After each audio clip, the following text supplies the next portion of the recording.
The summer sun shone brightly over London as streams of tourists filled the streets leading toward Buckingham Palace. Cameras clicked, children pointed excitedly, and families from all around the world gathered to witness one of the most famous traditions in the city. The sight of the royal guards standing motionless in their red uniforms and tall black bearskin hats. The polished gates of the palace gleamed in the light, and beyond them the grandeur of British history seemed alive. For many people, this was a dream moment, a memory they could take back home and tell proudly to friends and relatives. Among the sea of visitors was a group of travelers who had arrived that morning on a guided tour. They had flown in from different countries, eager to enjoy the landmarks and soak in the culture. The group was mixed with people from Asia, Europe, and the Americas. Two of them, however, stood out in very different ways. One was Mr. Chen, a Chinese tourist who carried himself with a playful but careless air. His laughter was loud, his gestures exaggerated, and his phone never left his hand as he tried to capture every corner for his growing social media account. He loved attention, and often believed that travel was more about making content than learning or respecting traditions. The other was Hiroshi, a Japanese tourist who seemed to be the complete opposite. He walked calmly, his hands folded behind his back when he wasn't holding his camera. His expression showed admiration and respect, and he paid close attention to every little detail, whether it was the historic architecture, the royal insignia carved on the gates, or the silent discipline of the guards. He had studied a guidebook before arriving and knew well that these men were not just figures standing for tourists. They were actual soldiers trained to protect royal premises. The group leader, a cheerful guide named Anna, explained the importance of the guards as they approached the main gates. The Queen's Guard, as they are known, are famous around the world. They are symbols of loyalty, tradition, and discipline. Please remember, she added kindly, not to get too close. They are real soldiers on duty, and their horses are also trained for ceremonies. It is always best to admire from a respectful distance. Hiroshi nodded in understanding, bowing his head slightly as if committing Anna's words to memory. Mr. Chen, however, chuckled and whispered to another tourist, "They are just actors in costumes. Look at them standing still like statues. It is only for show." His voice was loud enough that a few nearby people glanced at him disapprovingly. The palace forecourt was already crowded, with tourists lined up along the ropes that marked the safe viewing areas. Guards stood tall, rifles at their sides, their eyes fixed forward as if nothing in the world could distract them. Horses carried other guards dressed in shiny helmets with plumes of white hair flowing down their backs. The scene was majestic, a living painting from the past. People took photographs quietly, their voices low out of respect for the solemnity of the moment. Mr. Chen raised his phone high and filmed himself grinning. "Look, everyone," he announced to his camera. "I'm here in London and these guards are just standing here like robots. Let's see if I can make them laugh." Some tourists frowned at his attitude, but he seemed not to notice. His focus was on the little red light blinking on his phone screen. Hiroshi, standing a few steps behind, felt uncomfortable. He turned to Chen and said softly, "Please, don't make fun. These men are soldiers. They have honor in their work." But Chen only waved his hand dismissively. "Relax, my friend. It's all entertainment. They get paid to stand here and be photographed. I just want to give my followers something funny to watch." The group guide, Anna, tried to redirect the group's attention by pointing toward the changing guard area. "Soon you will see the formal march," she explained. "It is a rare and beautiful tradition." Most of the tourists leaned eagerly toward the rope, waiting with excitement. But Chen had already begun edging forward, searching for the perfect spot where he could sneak closer to one of the mounted guards.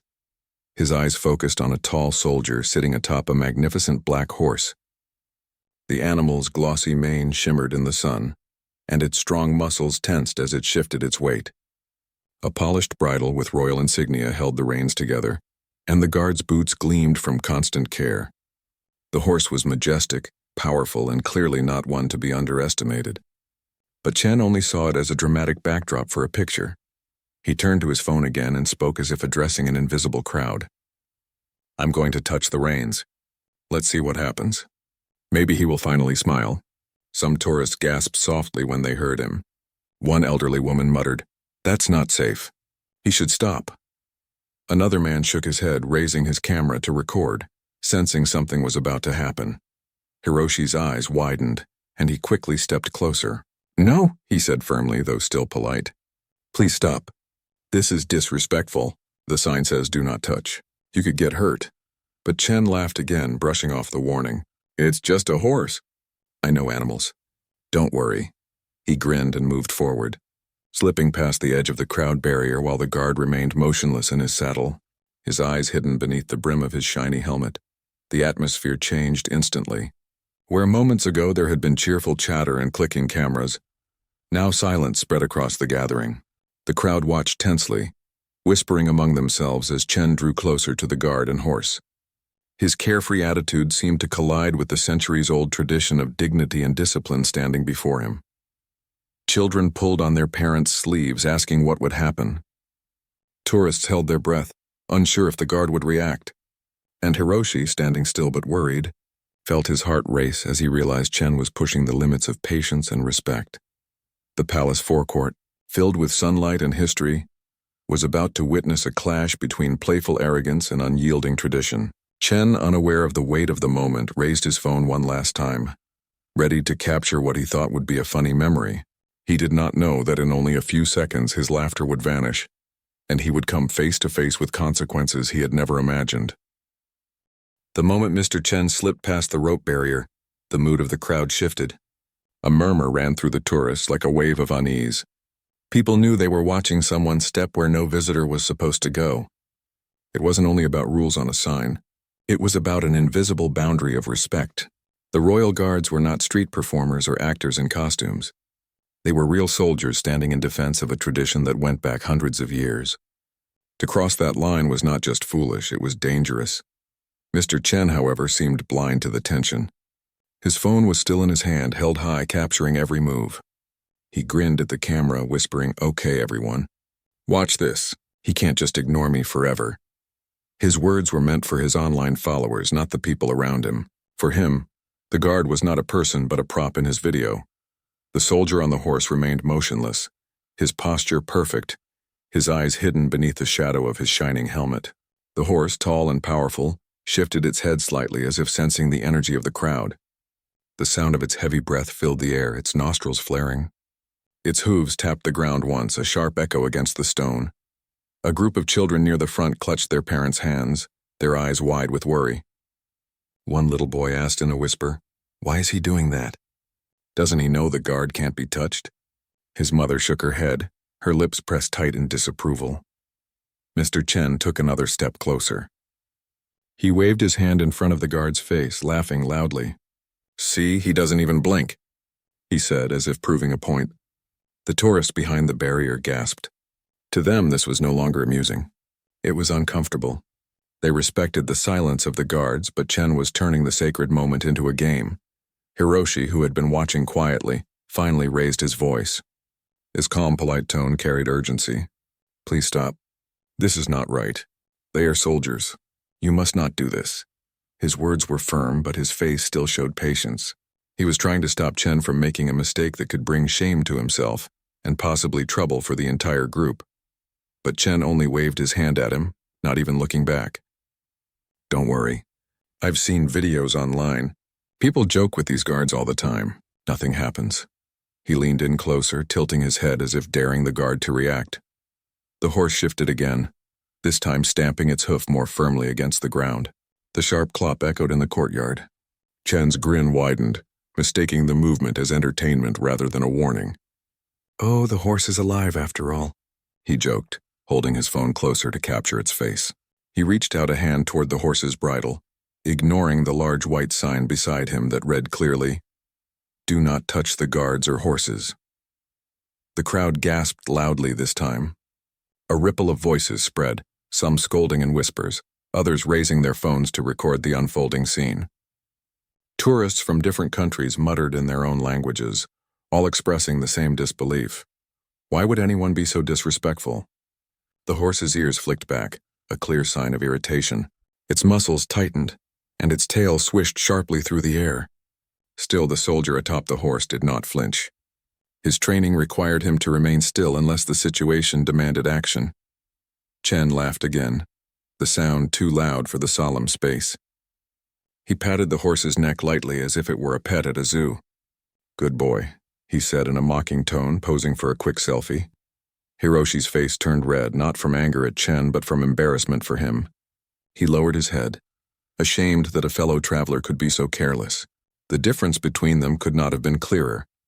Hiroshi carried himself with quiet respect, while Chen acted with careless arrogance. The tourists behind the barrier were growing restless. Some began calling out, "Leave them alone." Others shook their heads, turning away as if they could not bear to watch any longer. A few, however, continued to film, sensing that the situation was about to escalate. Then it happened. Chen, still laughing, tapped the guard's arm with his finger as if trying to prove that the soldier was human. The contact was brief but unmistakable. A collective gasp filled the air. For the crowd, it was like breaking an unspoken law. The royal guard, known for their silence, had a limit, and Chen had just crossed it. In a sudden, commanding voice, the guard boomed, "Stand back!" The words cracked through the courtyard like thunder. Every head turned, every camera stopped, every child froze. Even the pigeons scattered into the air at the force of the sound. The guard's voice was not only loud, it carried authority, centuries of discipline, and the weight of a soldier's training. Chen's grin vanished. He stumbled back a step, his phone slipping slightly in his hand. His laughter died instantly, replaced by shock. For the first time since stepping forward, he realized this was not a game. The guard's voice had pierced through his playful act and reminded him that he was standing before someone who represented more than just tradition. He represented duty. The horse stomped again, its hooves striking the stone with a heavy rhythm. Its head jerked slightly, and its nostrils flared with a deep snort. The animal's strength was undeniable, and suddenly Chen felt very small standing so close to it. The crowd was silent, their eyes fixed on Chen. His bravado had evaporated. The playful tourist who wanted to make a funny video now looked nervous, his face pale. He lowered his phone slowly, realizing the weight of what had just happened. Hiroshi exhaled softly, relieved that the guard had spoken before the situation grew worse. He glanced at Chen and shook his head, his voice calm but firm. "You see, this is not a place for games," but Chen could not respond. His throat was dry, his heart racing. He had wanted attention, and now he had it, but not in the way he had imagined. Every camera in the crowd was pointed at him, but instead of applause, he felt judgment. The eyes of strangers pierced into him, their expressions filled with disapproval. The guard remained still again, his duty resumed. Yet his voice still seemed to echo in Chen's ears. "Stand back!" It was a moment Chen would never forget. He had tried to mock centuries of discipline, but in a single instant he learned that respect was not optional. It was demanded. And the horse beside the guard, powerful and restless, seemed to remind him further. Some lines should never be crossed. The tension in the air remained heavy, as if the courtyard itself was holding its breath. The crowd whispered softly, their voices low, their faces serious. Tourists who had once smiled at Chen's antics now looked at him with scorn. The playful atmosphere of the morning had shifted. Something had changed forever in that moment. And yet Chen had not faced the full weight of the consequences. That part was still to come. The courtyard of Buckingham Palace fell into complete silence after the guard's booming voice echoed through the air. "Stand back!" was not just a command, it was a warning that shook everyone watching. Tourists who had been smiling moments ago now stood frozen, unsure of what would happen next. The stillness of the guards returned, but the atmosphere had changed. It was no longer lighthearted. It was heavy with tension, respect, and fear of what might follow. Mr. Chen staggered backward, his phone almost slipping out of his sweaty hands. His heart pounded in his chest, and for the first time since stepping out of the barrier, he realized he had crossed a line that should never have been crossed. His face flushed red, partly from embarrassment and partly from the sudden realization that he had made himself the center of unwanted attention. The horse beside the guard shifted its weight, stamping its hoof with such force that the sound echoed against the palace walls. Its muscles rippled beneath its glossy coat, and its dark eyes flicked toward Chen as if warning him again. The horse was not just a beautiful animal for tourists to admire. It was a trained companion of the guard, disciplined to react if danger was sensed. Chen suddenly felt the size and power of the animal towering above him. He took another small step back, nearly bumping into the rope barrier that separated the crowd from the guards. All around him, cameras and phones were raised, but they were no longer recording out of admiration. They were recording his humiliation. Whispers ran through the crowd. He should never have done that. Did you see the guard's face? The horse nearly moved. The voices carried judgment, disapproval, and even anger. Tourists who had come to witness history now found themselves watching an uncomfortable lesson unfold in real life. Hiroshi, standing quietly near the front, felt both relief and sadness. Relief because the guard had intervened before things became dangerous. Sadness because a fellow traveler had turned a respectful moment into a spectacle. He glanced toward Chen, his eyes filled with disappointment, but he said nothing. His silence spoke louder than words. Chen bent down quickly, fumbling to pick up his phone, which had slipped from his grasp when he stumbled. The device was scratched but still working. He held it close to his chest, but he no longer felt like filming. His earlier confidence had vanished, replaced by shame. The laughter he once enjoyed now echoed in his mind as foolishness. As he straightened himself, 2 palace security officers appeared from the side, moving briskly toward him. They wore dark uniforms and carried radios clipped to their shoulders. Their faces were stern, their steps purposeful. The crowd parted slightly, giving them room to pass. The sound of their polished shoes against the stone pathway seemed to grow louder with each step. Chen's throat went dry. He knew they were coming for him. He glanced around as if searching for an escape, but there was none. The palace courtyard was open, and all eyes were locked on him. The officers stopped in front of him. One of them, a tall man with a sharp jawline, spoke in a firm voice. "Sir, you were clearly instructed not to approach or interfere with the guards. You ignored the signs and the warnings." His tone was not angry, but it was filled with authority. Chen opened his mouth, stuttering nervously. "I was just making a video. I didn't mean any harm." The officer's eyes narrowed. "Intentions do not excuse disrespect. You placed yourself in danger, and you disturbed a soldier on duty. That is unacceptable." The second officer stepped closer, adding, "You could face a fine or be removed from the area if you continue to disobey." The tourists nearby whispered again, their voices sharp. "Good, he deserves it. Maybe now he'll learn." Some shook their heads, others turned away, not wanting to watch his humiliation any further. Chen's face grew redder. His hands trembled as he tried to explain himself. "I'm sorry.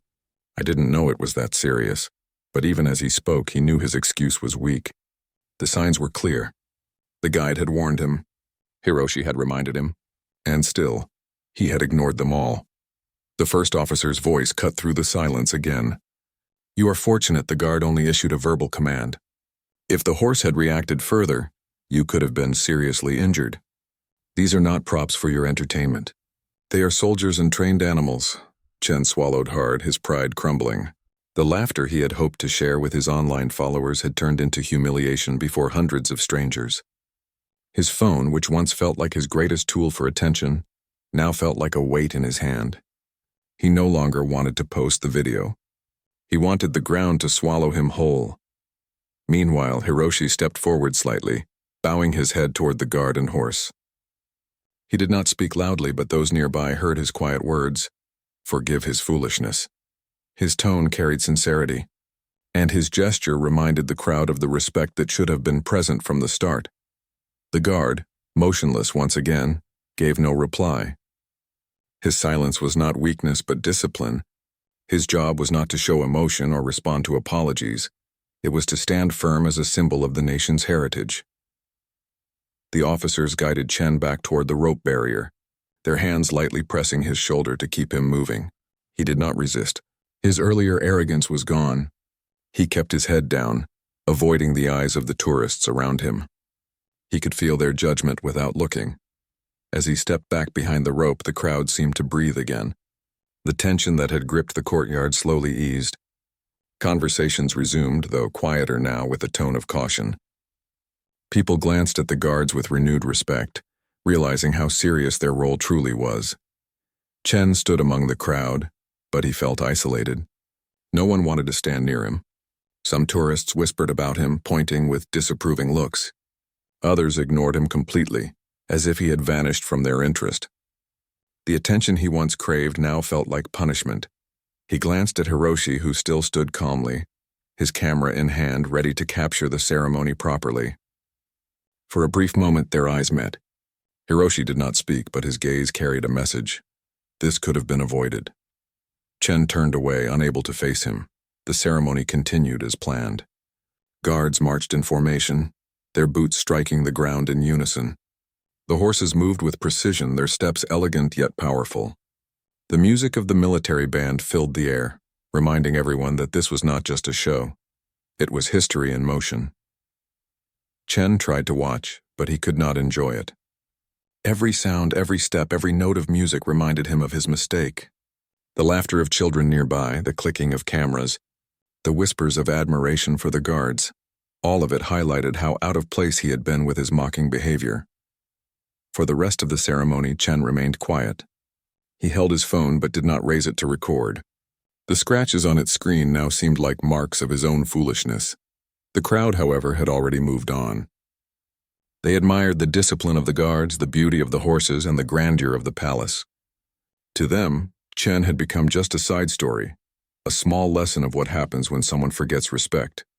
But for Chen, it was no small matter. The weight of shame pressed down on him. The guard's voice, "Stand back!" still echoed in his ears, louder than any applause he had ever received online. He had wanted to be the star of his own video, but instead, he had become an example of what not to do. And though the moment had passed, Chen knew the consequences were not over. The officers had warned him of fines and possible further actions. His embarrassment was only the beginning. The next morning in London, the air felt fresh, with the light mist of dawn still resting on the city streets. Tourists filled the sidewalks again, eager to begin their new day of exploring. The group gathered in the hotel lobby, ready for another guided tour. While most of the travelers greeted each other cheerfully, Mr. Chen stood apart, quieter than usual. His eyes carried the weight of yesterday's humiliation. He had not slept well the night before.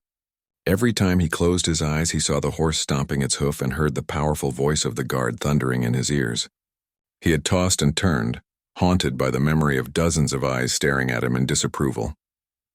What he had thought would be a harmless joke had turned into one of the most embarrassing moments of his life. When he joined the group, he noticed Hiroshi already there, standing politely, his camera bag on his shoulder. The Japanese tourist greeted everyone with a small bow and a smile. Several travelers from the group approached him, thanking him for helping them take photos the previous day. They admired his quiet respect and the way he appreciated the culture without disturbing it. Chen felt a pang of envy. The difference between them was clear. Where Hiroshi had earned admiration, Chen had earned scorn. Where Hiroshi's memory of Buckingham Palace was one of dignity, Chen's was of shame. As the bus carried the group to their next destination, Chen stared out the window, deep in thought. His phone sat heavy in his pocket. The video he had taken still remained in his gallery, but he no longer wanted to share it. The idea of uploading it to social media now filled him with dread. He could already imagine the comments. Shameful. So disrespectful. How could you act like that? He opened his phone and scrolled through the comments on his previous travel posts. Most were cheerful, praising the sights and thanking him for sharing his journey. But then he imagined what those same followers would say if they saw his behavior at Buckingham Palace. He pictured the disappointment of his friends, the anger of strangers, and the loss of respect he might never get back. With a heavy sigh, he selected the video and pressed delete. The weight lifted slightly from his chest, but the regret remained. He could erase the recording, but he could not erase the memory. Later that day, as the group visited another historic site, Chen stayed quiet, keeping his distance from the main attractions. He observed Hiroshi carefully. The Japanese traveler moved slowly and respectfully, always waiting his turn, always speaking politely to guides and locals. When he took photographs, they were thoughtful and artistic, not rushed or silly. Chen began to realize that Hiroshi's way of traveling was not only more respectful, it was also more meaningful. That evening, the group returned to the hotel. Some gathered in the lounge to share stories of the day. Hiroshi showed his photos of the guards, and everyone admired them. The images were sharp, balanced, and respectful, capturing the beauty of the ceremony without mocking it. One tourist said warmly, "You have a good eye. You captured the spirit of the moment." Hiroshi bowed his head slightly. It was an honor to witness it, he replied. His words were simple but filled with sincerity. Chen listened from a corner, his heart heavy. He thought about what his own contribution would have been if he had uploaded his video. Instead of praise, he would have been the subject of ridicule. He could not join the conversation now, not after the way he had behaved. As the evening went on, Chen finally approached Hiroshi quietly. His voice was low, almost uncertain. Yesterday, thank you for warning me. I should have listened. I was wrong. Hiroshi looked at him calmly, his expression gentle. He did not scold. Instead, he nodded once. We all make mistakes, he said softly. What matters is that we learn from them. Chen felt a wave of relief at those words. He had expected anger or judgment, but Hiroshi had given him kindness. It was a reminder that respect was not only shown to traditions, but also to people. The next day, as the group prepared to leave London, Chen made a quiet decision.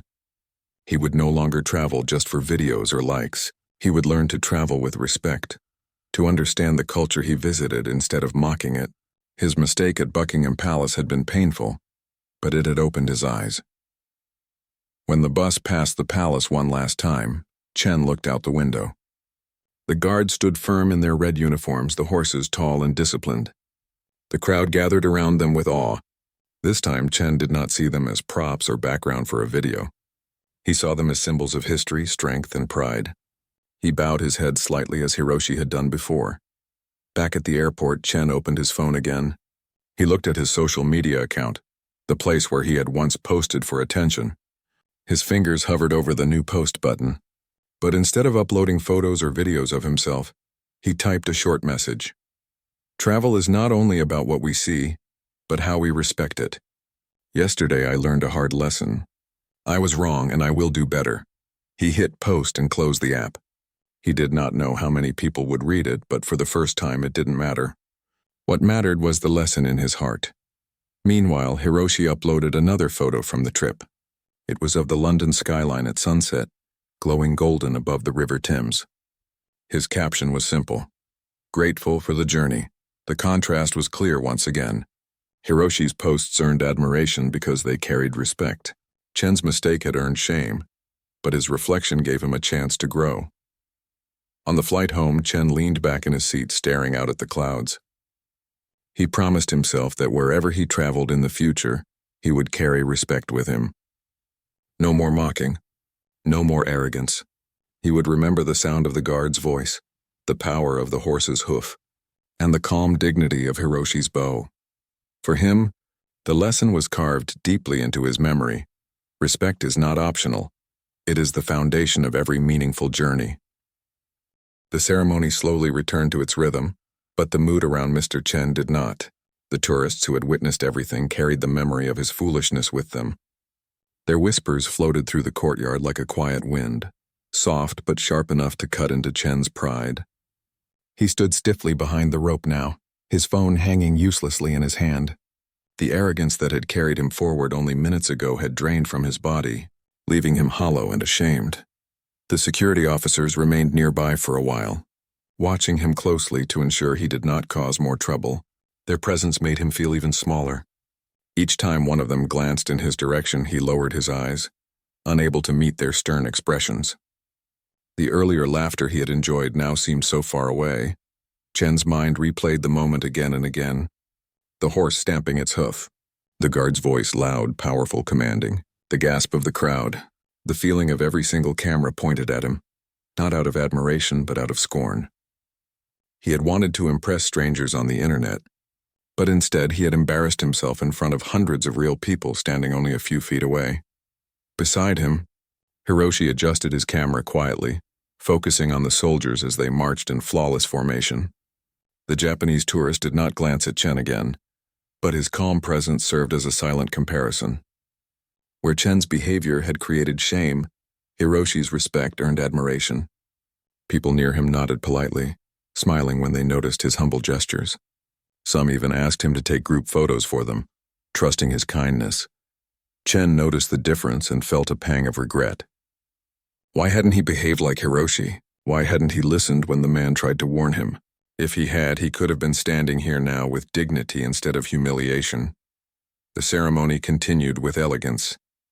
The guards marched with perfect timing, their boots striking the ground like drums of history. The horses moved in rhythm, their riders holding reins with confidence. The band played music that filled the air with a sense of grandeur. Tourists raised their cameras to capture every moment, but this time they did so with quiet reverence, not laughter. Chen raised his phone halfway but then lowered it again.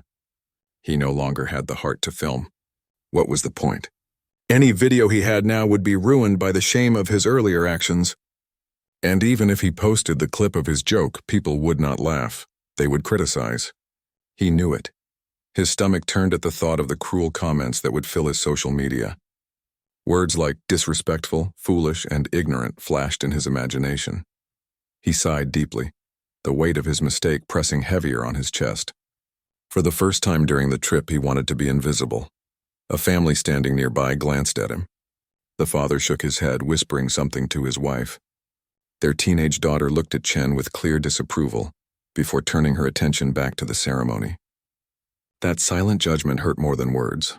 Chen lowered his head, wishing he could escape the courtyard altogether. Meanwhile, Hiroshi stood tall, his expression calm and thoughtful. When the guards moved into their final positions, he bowed slightly, as if honoring the centuries-old tradition he had come to witness. Those around him smiled at the gesture. One older man leaned toward his wife and said, "See, now that is how you show respect." Chen heard it. The words cut deeper than any shout. Hiroshi's respectful behavior had not only gained admiration for himself, it had thrown Chen's shame into sharper contrast. As the ceremony ended, the crowd applauded softly, their claps polite and measured. The guards, unmoved by the noise, returned to their posts. The horses stood firm, their discipline as impressive as their strength. Slowly, tourists began to disperse, chattering about what they had seen. For most, the memory of the ceremony would be about tradition, music, and history. For Chen, however, the memory would be about his own mistake. When the group gathered again near their guide, Anna, she gave a small but serious reminder. "I hope everyone has seen why we must respect the guards and their horses. They are not here for our entertainment but to serve their country with pride. Please let this be a lesson." She did not look directly at Chen, but everyone knew who the message was for. Chen felt his ears burn. He wanted to apologize to the group, but his pride trapped the words inside his throat. Instead, he remained silent, staring at the ground. As they walked away from the palace, Hiroshi walked calmly beside the others, chatting politely about the architecture and history. He carried no burden of shame, only the satisfaction of having experienced something meaningful with respect. Chen trailed behind, his footsteps heavy, his mind clouded with regret. Every corner of the city they passed reminded him of what had happened. When he saw a policeman at an intersection, he remembered the authority in the guard's voice. When he passed a souvenir shop selling little toy soldiers, he thought of the real ones who had stood in front of him, unshaken, while he had made a fool of himself. That evening, back at the hotel, Chen sat on the edge of his bed, staring at his phone. The video he had recorded was still saved in his gallery. For a long time, he considered deleting it, but curiosity made him watch. There he was, laughing, waving his hands in the guard's face, tapping the horse, posing for a selfie. He cringed as he watched himself act so carelessly. And then came the moment that made his hands shake, the guard's voice exploding, "Stand back!" The camera wobbled as he stumbled, capturing his startled expression. The video ended with the crowd gasping and his phone nearly falling.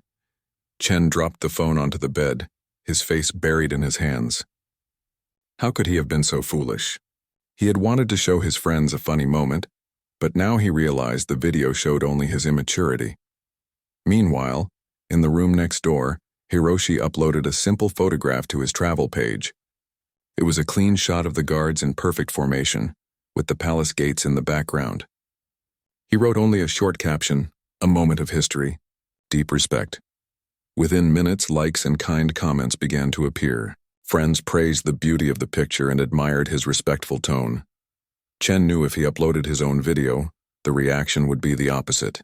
He imagined the storm of criticism, the angry words from strangers, the disappointment from friends. The thought made him shiver. He leaned back against the wall, staring at the ceiling. His mind replayed Hiroshi's words, "Please stop. This is not right."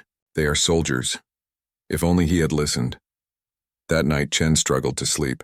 The embarrassment of the day haunted him, mixing with the noise of the city outside his window.